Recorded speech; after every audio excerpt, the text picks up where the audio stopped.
जय जय श्री राधारमन, जय जय नवल किशोर, जय जय जय चितचोर प्रभु, तो जय जय माखन चोर। जय श्री कृष्णा।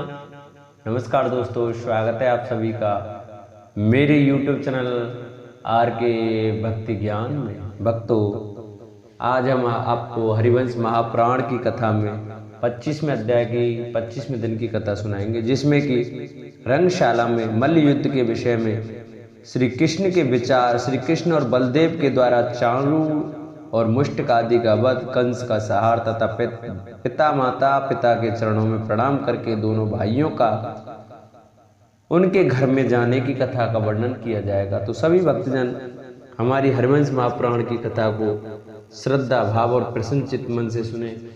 इस कथा को सुनने से भगवान कृष्ण बांके बिहारी लाल अति प्रसन्न होते हैं और हमारे ऊपर चल रही समस्याओं को दूर करते हैं। और हरिवंश महापुराण की कथा सुनने मात्र से पुत्र रत्न की हमारी इच्छा पूरी अवश्य होती है। तो आइए भक्तों, हम अपनी कथा को प्रारंभ करते हैं।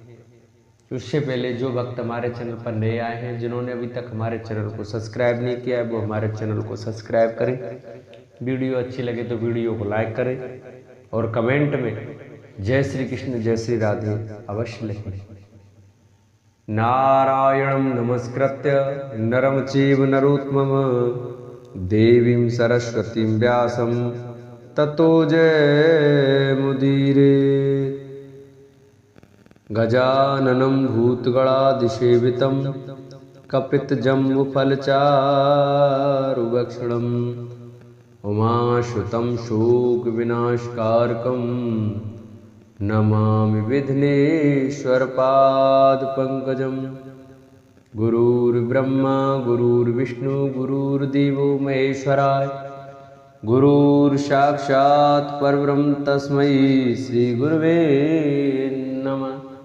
अखण्डमण्डलाकारं व्याप्तं येन चराचरं तत्पदं दर्शितं येन तस्मै श्रीगुरवे नमः। वैशंपायन जी कहते हैं, जन्मेजय कमल नयन श्री कृष्ण अपने बड़े भाई बलराम को आगे करके बड़े बेग से रंगशाला में घुसे थे। उस समय उनके वस्त्र हवा के झोंकों से फहरा उठे थे। हाथी का दांत उनकी पहचान करने वाला चिन्ह या उपलक्षण बन गया था। उनकी भुजाएं बड़ी सुंदर थीं। देवकी नंदन वीर श्री कृष्ण की बाहों में हाथी के मद और रुधिर इस प्रकार लिपटे थे कि उनमें लीला पूर्वक अगद बाजूबंद की रचना हो गई थी। वे सिंह की तरह उछलते तथा कंस वध की युक्ति सोचते हुए आकाश में बादलों की भांति रंगशाला में विचर रहे थे। भुजाओं पर ताल ठोककर जब वे उसकी ध्वनि फैलाते थे तब पृथ्वी को भी हिला देते थे। उन्हें हाथी के दांत को ही आयुध रूप से हाथ में लिए देख उग्रसेन कुमार कंस अत्यंत मलिन हो गया और वह बड़े रोष में भरकर उनकी ओर देखने लगा।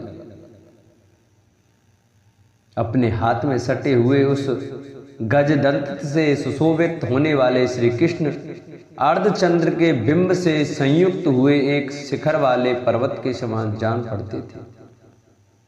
श्री कृष्ण के उछलते कूदते आते ही वे समुद्र जैसा संपूर्ण रंग स्थल जन समुदाय के हर्षनाद से परिपूर्ण हुआ सा प्रतीत होने लगा। तदंतर क्रोध से लाल आंखें किए परम क्रोधी कंस ने महाबली अंध्र मल्ल चारूर को, जो कपट युद्ध करने वाला था, श्री कृष्ण के साथ लड़ने का आदेश दिया और जिसका शरीर प्रस्तर समूह के समान सुदृढ़ था, उस कपटी महाबली मुष्टिक को रोष में भरे हुए कंस ने बलदेव के समान जूझने की आज्ञा दी। कंस ने चाणूर को तो पहले से ही यह आज्ञा दे रखी थी कि तुम्हें श्री कृष्ण के साथ यत्न पूर्वक युद्ध करना होगा। अतः रोष से लाल आंखें किए चाणूर युद्ध करने के लिए श्री कृष्ण के निकट आया। उस समय वह जल से भरे पूरे मेघ के समान जान पड़ता था। राजा की ओर से शांत रहने की घोषणा होते ही वहां का सारा जन समुदाय नीरव तथा निश्चल हो गया। तो वहां एक साथ बैठे हुए यादव इस प्रकार कहने लगे, पूर्व काल में विधाता ने मल्ल युद्ध के विषय में यह नियम बनाया था कि यह युद्ध रंग स्थल के अखाड़े में केवल भुजाओं द्वारा हो, इसमें किसी प्रकार के अस्त्र शस्त्र का प्रयोग न किया जाए। इसमें दो व्यक्तियों का जोड़ निश्चित करने के लिए कोई ना कोई परीक्षक रखना चाहिए। इसमें कायर या डरपोक को सम्मिलित नहीं करना चाहिए। इसमें क्रिया, दाव पेच आदि और बल शारीरिक शक्ति के द्वारा ही विपक्षी को परास्त करने की आज्ञा दी गई है।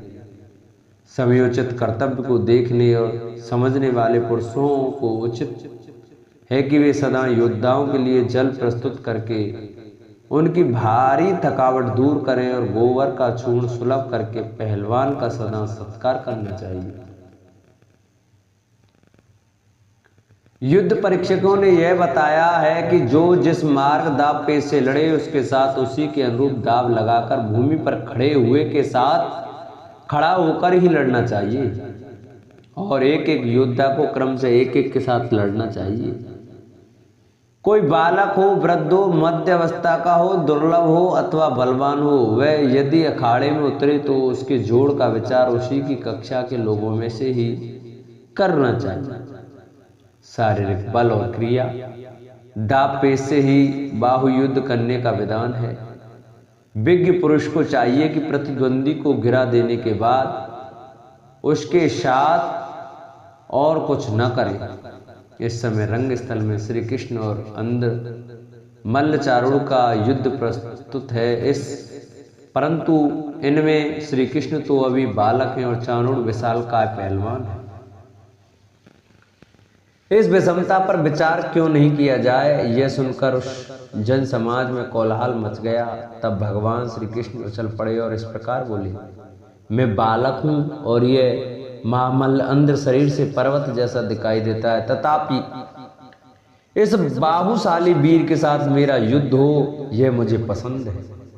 मेरी ओर से युद्ध संबंधी नियम का कोई उल्लंघन नहीं होगा। बाहु युद्ध करने वाले योद्धाओं का जो मत है उसे मैं कलंकित नहीं करूंगा। गोबर के चूर्ण को उबटन के समान शरीर में मलना, जल से धोना और गेरू के रंग का लेपन करना रंग स्थल अखाड़े में उतरने वालों का धर्म है। यह मल्लों का बनाया हुआ आचार है। संयम, एक दूसरे को पीछे हटाना, स्थिरता, अपने स्थान से न हटना, शौर्य, व्यायाम, स्थित रहते हुए भी हाथ पैर चलाना, सत्क्रिया, सद्वर्ताव, मर्म स्थानों में चोट न पहुंचाना, असद व्यवहार से बचते हुए भी अधिक से अधिक प्रबल प्रकट करना, इन 6 साधनों के द्वारा रंग भूमि में विजय रूप सिद्धि का प्राप्त होना निश्चित है। यह मल्ल युद्ध के विद्वानों का मत है। यह चारूढ़ अथवा कंस इस भैर रहित युद्ध को ही भैर युक्त कर देने पर तुला हुआ है। अतः यहाँ इसका निग्रह करना आवश्यक है। ऐसा करके मैं संपूर्ण जगत को संतुष्ट करूंगा। यह चारूढ़ नामक बाहुयोधी मल्ल करूस देश में उत्पन्न हुआ है। इसके शरीर और कर्म से जो घटनाएं घटित हैं उन पर भी आप लोग विचार कर लें।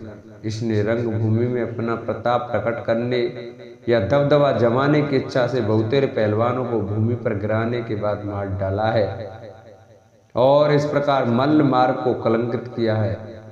शस्त्र द्वारा युद्ध करने वाले योद्धाओं के लिए संग्राम में शत्रु को विदीर्ण कर देना ही सिद्ध है, परंतु मल्लों को, प्रतिद्वंदी मल्ल को गिरा देने मात्र से रंग स्थल में विजय रूप सिद्ध प्राप्त हो जाती है।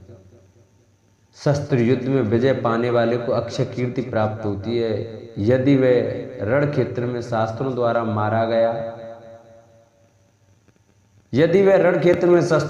मारा गया तो भी उसे स्वर्गलोक की प्राप्ति होती है। शस्त्र युद्ध में मारे जाने वाले को तथा मारने वाले दोनों को ही सिद्ध प्राप्त होती है, क्योंकि वह प्राणायाम तक यात्रा है जिसकी महान पुरुषों ने भली भांति पूजा प्रशंसा की है। परंतु ये मल्ल युद्ध का मार्ग शारीरिक बल और दाव पेच के कौशल से प्रकट हुआ है। अखाड़े में मरने वाले को कहाँ स्वर्ग मिलता है अथवा जीतने वाले को कहाँ का सुख प्राप्त होता है। किसी पंडित मानी राजा का प्रताप बढ़ाने के लिए जो कोई भी मल्ल किसी पहलवान के द्वारा अपने अपराध से मारे गए हैं, वहाँ उस मल्ल हत्यारे को हत्या जनित पाप ही लगता है। जब श्री कृष्ण ऐसा कह रहे थे, उसी समय उनमें और चारूण में दोनों में ही अत्यंत दारुण एवं भयानक युद्ध होने लगा। जैसे वन में दो हाथी लड़ पड़े, उनमें से जब एक दूसरे का कोई अंग जोर से दबाता तब दूसरा तुरंत उसका प्रतिकार करता, उस अंग को उसकी पकड़ से छुड़ा लेता था। दोनों एक दूसरे के हाथों को मुट्ठी से पकड़कर बेबस कर देते और विचित्र ढंग से परस्पर प्रहार करते थे। दोनों ही एक दूसरे को अपनी भुजाओं में बांधकर रोक लेते, तभी कभी दोनों आपस में गुथ जाते और फिर धक्के देकर दूर हटा देते थे। कभी एक दूसरे को जमीन पर पटक कर रगड़ता तो दूसरा नीचे से ही कुछ चाल कर ऊपर वाले को दूर फेंक देता था।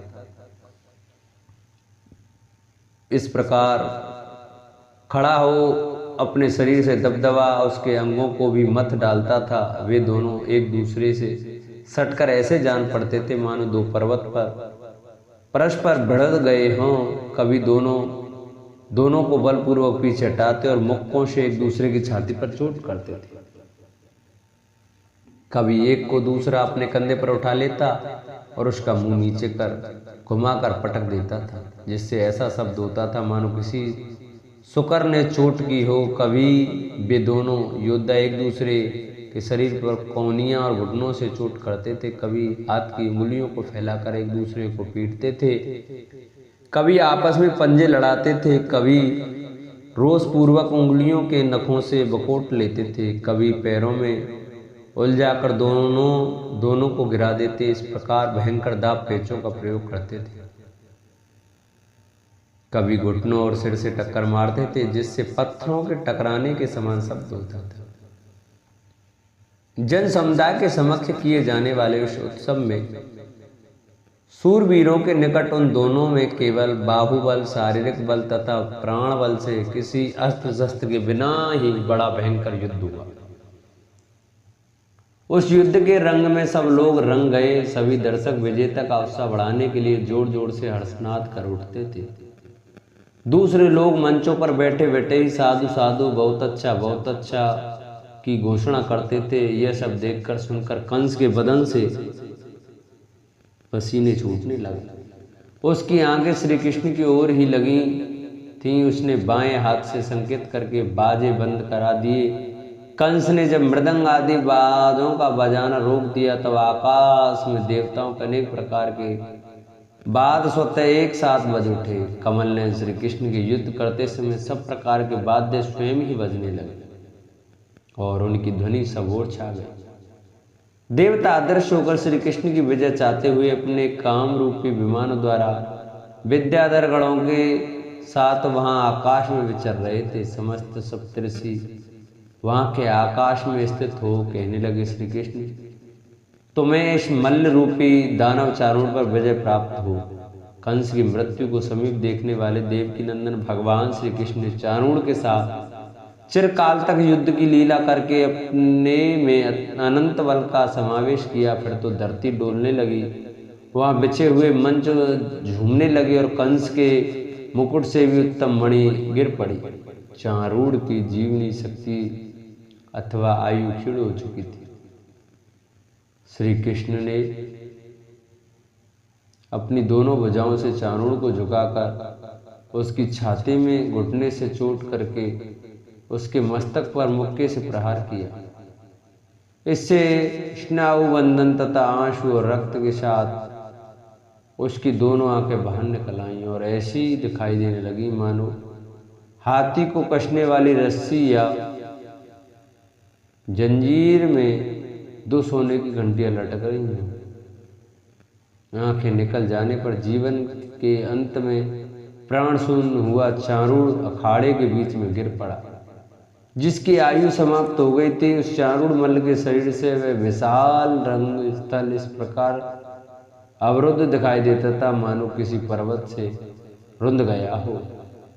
बाल भिमानी चारूण के मारे जाने पर रोहिणी नंदन बलराम ने उस रंग भूमि में मुष्टिक को पकड़ लिया तथा श्री कृष्ण ने पुनः तोसन को धर दबाया। युद्ध आरंभ होने पर पहले तो काल के अधीन हुए वे दोनों असुर मल्ल क्रोध से मूर्छित हो बलराम और श्री कृष्ण से भिड़ गए, परंतु जब उन दोनों वीरों की मार पड़ी तब वे सिर झुकाकर अखाड़े में इधर उधर उछल कूद मचाने लगे। बलराम श्री कृष्ण ने पर्वत शिखर के समान विशालकाय तोसल को दोनों हाथों से उठा लिया और 100 बार घुमाने के बाद पृथ्वी पर पटक कर उसे पीस डाला। श्री कृष्ण के द्वारा आक्रांत एवं पीड़ित होकर मरणासन हुए उस महाबली मल्ल के मुख से बहुत अधिक रक्त निकलने लगा। इधर महामल्ल संकर्षण आंध्र देशीय मल्ल मुष्टिक के साथ देर तक युद्ध करके उसे कुश्ती के अनेक पैतरे दिखाने लगे। फिर उन तेजस्वी वीर ने उसके मस्तक पर एक मुक्का मारा, उससे वज्रपात के समान शब्द हुआ मानो किसी महान पर्वत पर वज्र से आघात किया गया हो। इससे उसका मस्तक फटकर गिर पड़ा, आंखें निकल आईं और बलराम जी के द्वारा मारा गया। वह मल्ल पृथ्वी पर गिर पड़ा। उस समय बड़े जोर से धमाके का शब्द हुआ। आंध्र देशीय मुष्टिक और तोसल इन दोनों को मारकर श्री कृष्ण और बलराम दोनों भाई क्रोध से लाल आंखें किए अखाड़े में छलने कूदने लगे। उस समय महामल्ल चारूण मुष्टिक के मारे जाने पर वह सजावट रंग भवन मल्लों से सूना हो गया और अत्यंत भयंकर दिखाई देने लगा। नंद आदि जो गोप यह सब देख रहे थे, उनके सारे अंग भय से क्षुब्ध हो उठे। वे सब लोग वहां चुपचाप बैठे रहे। उधर देव की थर थर कांपती और दोनों नेत्रों से हर्ष जनित आंसुओं की वर्षा करती हुई स्तनों में दूध की बाढ़ आ जाने से पीड़ित हो श्री कृष्ण की ओर देख रही थी। श्री कृष्ण दर्शन जनित आंसुओं से भरे हुए नेत्रों वाले वसुदेव जी मानो वृद्धावस्था त्याग कर वात्सल्य स्नेह से परिपुष्ट हो तरुण हो गए थे। वहां जो मुख्य वारांगनाएं उपस्थित थी, वे सब की सब निमेष के भीतर चलने वाले नेत्र रूपी भ्रमरों द्वारा श्री कृष्ण के मुखारविंद का रसपान करने लगे। तदंतर श्री कृष्ण को देखने से कंस के मुख में दोनों भौं के बीच रोषवश पसीना निकल आया। श्री कृष्ण के प्रति कंस को कठोरता प्रकट करता था वही जिसका धुआं था, वहां रोष रूपी उच्छ्वास वायु जिसे प्रज्वलित कर रही थी। उस मानसिक चिंता रूपी आंगन ने कंस के आंतरिक हृदय को जलाना आरंभ किया, जिसके ओठ फड़क रहे थे और ललाट में पसीना निकल आया था। कंस के उस मुखमंडल का स्वरूप रोष के कारण लाल सूर्य के समान प्रतीत होता था। क्रोध से लाल हुए कंस के मुख से जो पसीने की बूंदें निकली थी, वे वृक्षों के पत्तों पर पड़े हुए ओस कणों के समान सुशोभित होती थी, जिन्हें सूर्य की किरणों का स्पर्श प्राप्त हुआ हो। उसने अत्यंत कुपित होकर बहुत से व्यायामशाली पुरुषों को आज्ञा दी कि इन दोनों वनिचर गोपों को इस जन समुदाय से बाहर निकाल दो। ये दोनों विकृत हो गए हैं, इन्हें देखना भी पाप है। मैं इनकी ओर दृष्टि पात्र करना नहीं चाहता। गोपों में से भी कोई मेरे एक साथ में राज्य में नहीं रह सकता। खोटी बुद्धि वाला नंदगोप सदा मेरे प्रति कपटपूर्ण बर्ताव में ही तत्पर रहा है। अतः ऐसे लोहे की बेड़ियां और हथकड़ियों से बांधकर कैद कर लो। दुराचारी वसुदेव सदा मुझसे द्वेष रखता है, ऐसे आज ही शीघ्र से शीघ्र ऐसा कठोर दंड दो जो अवृद्ध नौजवान पुरुषों के योग्य हो। यह जो दामोदर का आश्रय लेकर रहने वाले गवार गोप हैं, इन सब की गौं को तथा उनके पास जो कुछ धन हो उसको भी छीन लो। इस तरह आज्ञा देते और कठोर बातें कहते हुए कंस की और सत्य पराक्रमी श्री कृष्ण ने आंखें फाड़ कर देखा। पिता वसुदेव और नंद गोप पर आक्षेप होते ही केशव कुपित हो उठे। उन्होंने बंधु बांधवों की व्यथा और माता देवकी की कचित अवस्था देखकर अब कंस का विनाश करने के लिए उसके मंच पर चढ़ने का विचार किया। उस समय केशव का पराक्रम जाग उठा और अपनी महिमा से कभी च्युत न होने वाले महाबाहु श्री कृष्ण उस रंग स्थल में सिंह के समान वेग पूर्वक उछले और कंस के सिंहासन के पास जा पहुंचे। ठीक उसी तरह जैसे आकाशवर्ती महा मेघ वायु से फेंका जाकर दूर पहुंच जाता है। वे कब अखाड़े से कूदे हैं इसको सब लोगों ने नहीं देखा। पूर्ववासियों को न वे केवल कंस के पास खड़े दिखाई दिए। काल धर्म मौत से गिरा हुआ कंस भी व्याकुल हो उठा और उसने यही समझा कि भगवान गोविंद आकाश से ही मेरे पास उतर आए। श्री कृष्ण ने अपनी परिग जैसी मोटी एक बाँह निकाल बढ़ाकर रंगशाला में कंस की चोटी पकड़ ली। उस समय श्री कृष्ण के हाथ से पकड़े गए कंस के सिर से उसका वज्रमणि से विभूषित स्वर्ण में मुकुट खिसक कर गिर पड़ा। जैसे किसी ग्रह ने केस पकड़ लिए हो, उस अवस्था में पड़ा हुआ कंस निचेष्ट हो गया तथा किंकर्तव्य मूढ़ हो व्याकुलता में पड़ गया। केस पकड़ लिए जाने पर कंस मुर्दा सा हो गया। वह लंबी सांस लेता हुआ उस समय श्री कृष्ण की मुख की ओर दृष्टि न डाल सका। उसके कानों से कुंडल खिसक गए। वह वक्षस्थल का हार छिन्न हो गया और दोनों भुजाएं लटक गईं। सारे अंगों के आभूषण गिर गए, चादर खिसक गई और उसने सहसा उसके कंठ को आवेष्टित कर लिया। श्री कृष्ण के अनुपम तेज से झटके के साथ नीचे डाला गया कंस पृथ्वी पर गिरकर झटपटाने लगा। उस समय श्री कृष्ण मन से निकलकर बाहर आ गए। कंस क्लेश युक्त शोचनीय अवस्था में पड़ गया था। श्री कृष्ण पुनः बलपूर्वक उसके सिर के बाल पकड़कर उस महान रंग स्थल में उसे घसीटने लगा। श्री कृष्ण के द्वारा घसीटे जाते हुए श्री महादेव तेजस्वी भोजराज कंस ने उस रंगशाला में अपनी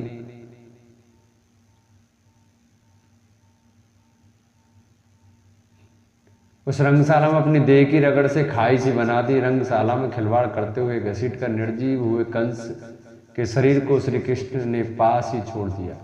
उसका जो शरीर सुख भोगने के योग्य था वह मर्दित होकर पृथ्वी पर सो गया। शूरवीरों के लिए आयोग विपरीत विधि से धूल में सनकर वह कोमल अंग कठोर सा हो गया।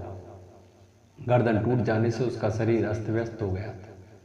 उसके नेत्र बंद हो गए थे तथा उसका श्याम मुकुट के बिना दल रहित कमल के समान सुशोभित नहीं हो रहा था। कंस बिना युद्ध के मारा गया था। उसके शरीर पर बाणों से घाव नहीं होने पाया था। उसको केस पकड़कर घसीटा गया था। इस अवस्था में उसके प्राण निकले और वह वीरोचित मार्ग से भ्रष्ट हो गया। उसके शरीर में श्री कृष्ण द्वारा सहसा गढ़ाए गए उनके सभी नखाग्र कंस के जीवन का उच्छेद करके प्रकाशित हो रहे थे। वे उसके मांस को छेद छेद कर सघन रूप से वह अंकित हो गए थे। उसका वध करके कमल ने श्री कृष्ण को इतना अपार हर्ष हुआ कि उनके अंगों की प्रभा द्विगुण दीप्त से प्रकाशित हो उठी। उन्होंने जगत के लिए कंटक रूप कंस का विनाश करके पिता वसुदेव के दोनों चरणों में प्रणाम किया। तत्पश्चात यदुनंदन श्री कृष्ण ने माता के दोनों चरणों में अपना मस्तक रखकर उनकी वंदना की।